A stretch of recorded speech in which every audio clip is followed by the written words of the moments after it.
As often is the case, I had another productive weekend.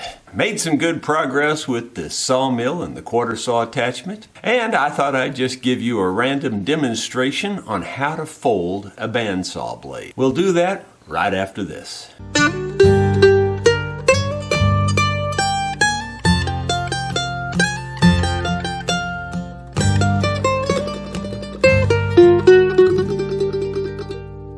Hello my friends, Jerry Rosa here in the Rosa String Works workshop. It is Monday, May 15th. Did make some good progress with my quarter saw attachment over the weekend. I got 12 pieces that look like this. They're heavy, a lot heavier than they look.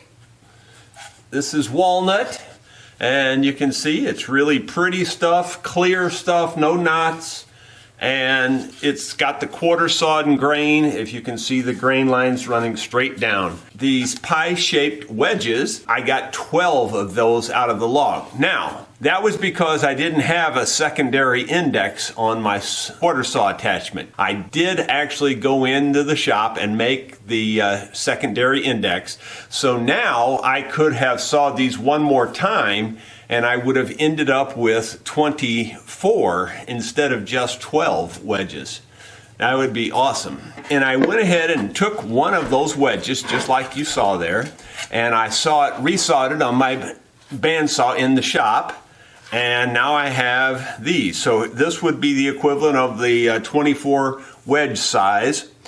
And believe it or not, this can actually be resawn again. And this would be the back for, say, a mandolin or whatever. So there you go. And that's been sanded a little bit too to show you some of the grain in the wood. This one's been sanded, and these two would be book matched like so. Don't know where I'm going to take all that yet. You know, I just wanted to do it more or less to see if it was possible.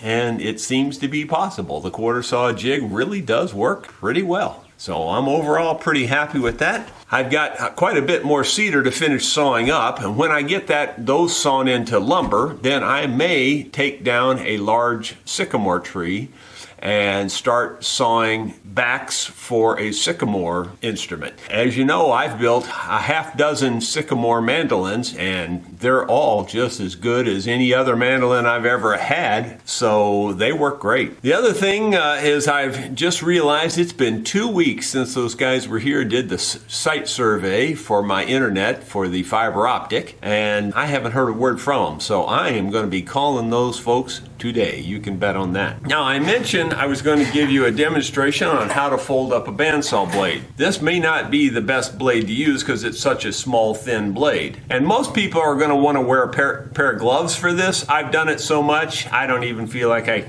need gloves at all.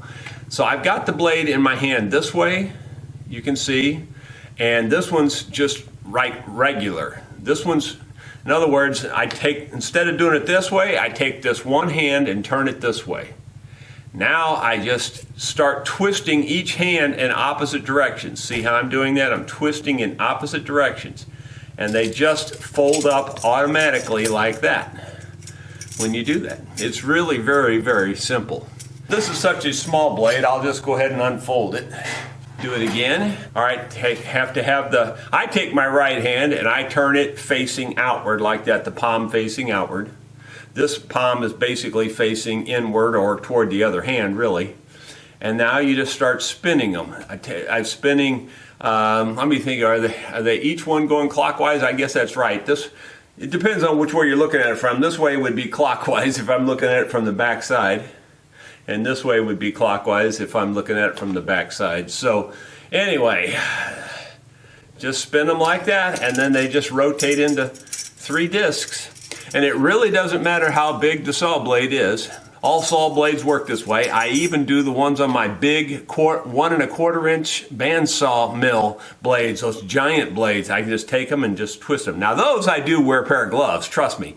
These little light ones like this, I don't need gloves, but you might want to wear gloves, especially the first few times you try it. That's going to be it for today. Thank you so much for tuning in. If you would, please give the video a thumbs up. And if you're not yet subscribed, please do that as well. We'll see you tomorrow.